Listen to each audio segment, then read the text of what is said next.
Sam Gibbons would one day be a member of Congress. But before that, he was a member of the Army's 501st Parachute Infantry Regiment, where in the early part of the war, he trained new recruits. Well, the first thing we did as soon as we got them off the train is we took them over to a tower that was about 40 feet high, and we put a little harness on them and it said jump.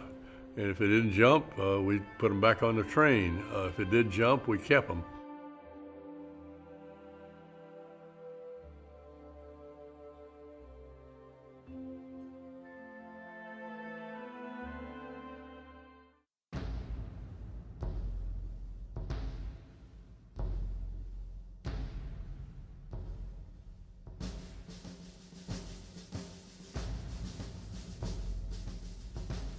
I landed, roughly 70 yards, maybe 50 yards from about 15 German soldiers, shooting up in the sky at the airplanes above us.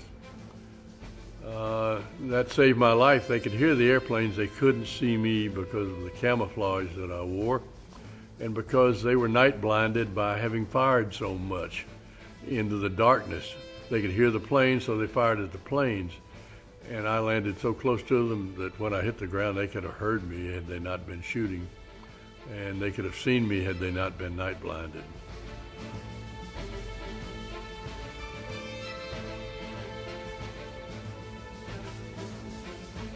The infantry unit, the 4th Infantry Unit that landed on our beach had practically no casualties, of around 100 casualties, where the infantry units that landed on the beaches that had not been opened up from the rear by parachutists had huge casualties, thousands of casualties.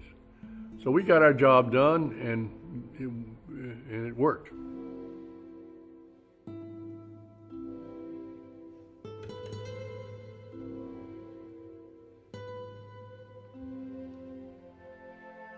So we piled on trucks and moved up to Bastogne, jumped off the back of the truck. That was the only jump we made on that mission, and went out to find the Germans. And we didn't take any time to find them. They were coming at us fast.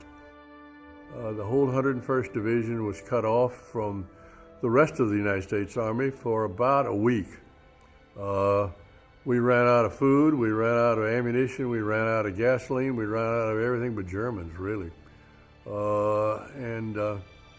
It was cold. The winter set in the snow was up to your rear end. It was so deep.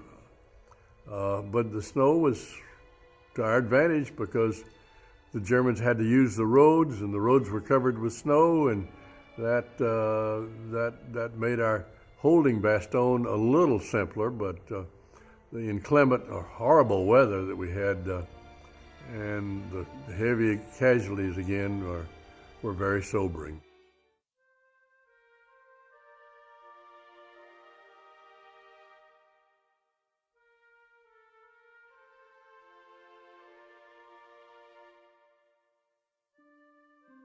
Well, it turned out to be that it's historic, but at that time I didn't think of it that way. We were just doing the job that we had been trained to do and we've been tasked to do. And, I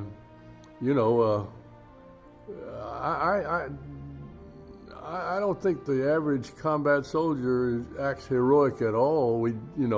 Some of the things we do turn out to be heroic, but it's a sense of duty, it's a sense of training, it's a sense of not letting your fellow soldier down. Those are the kind of things that run through your mind.